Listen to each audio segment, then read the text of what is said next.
పవిత్రాత్మ ఒక మనిషిని వదిలి వెళ్ళిపోయిన తర్వాత అది నీరు లేని చోట్ల వెతుకుతూ ఉండను.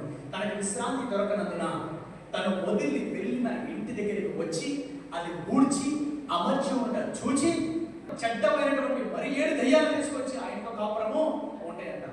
పాపము నుంచి నువ్వు విముక్తి పొందిన తర్వాత నీ పని అయిపోలేదమ్మా. నువ్వు యేసుక్రీస్తు నమ్మేసుకున్నంత మాత్రం నీ పని అయిపోలా. అర్థమవుతుందా? యేసుక్రీస్తుని నమ్మిన తర్వాత, పాపము నుంచి నువ్వు విముక్తి పొందిన తర్వాత నీ హృదయము ఖాళీగా ఉండకూడదు. నీ హృదయంలో వాక్య ధ్యానము, ప్రార్థనా జీవితము, పరిశుద్ధాత్మతో నింపబడాలా. దేవుడితో సహవాసం కలిగి నువ్వు జీవించాలా. ఇలా ఉంటే నీ హృదయం చాలా నిండుగా ఉంటుంది, నేలతో నింపబడి ఉంటుంది. ఇలాంటి హృదయంలో అపవాది వచ్చి కూర్చుండలేడు.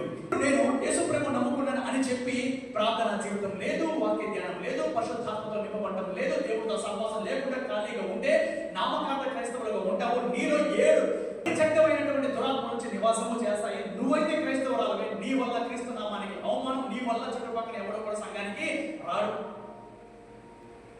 అర్థమవుతుంది. కాబట్టి క్రైస్తవుడు అసలు ఖాళీగా ఉండకూడదు. దావీదు ఖాళీగా ఉన్నాడు. ఏమైంది? పాపం చేశాడు. నువ్వు ఎప్పుడు ఖాళీగా ఉండవు, నువ్వు ఎప్పుడు బిజీగా ఉండాలి. నువ్వు ఎప్పుడు కూడా ప్రార్థన జీవితంలో, వాక్య ధ్యానంలో, దేవుడి సన్నిధితో మరి ఇలాగా ఉత్తమమైన దాన్ని ఎంచుకుని ఎప్పుడు బిజీగా ఉండాలి. ఖాళీగా ఉన్నావా నీ జీవితం కథమైపోయింది. ఖాళీగా ఉంటే వాడు వస్తాడు, వచ్చి అమ్మ ఏమో ఖాళీగా ఉందని చెప్పి 7 వస్తాడు. అప్పుడు నీ జీవితం ఇంకా దారుణం అయిపోతాడు.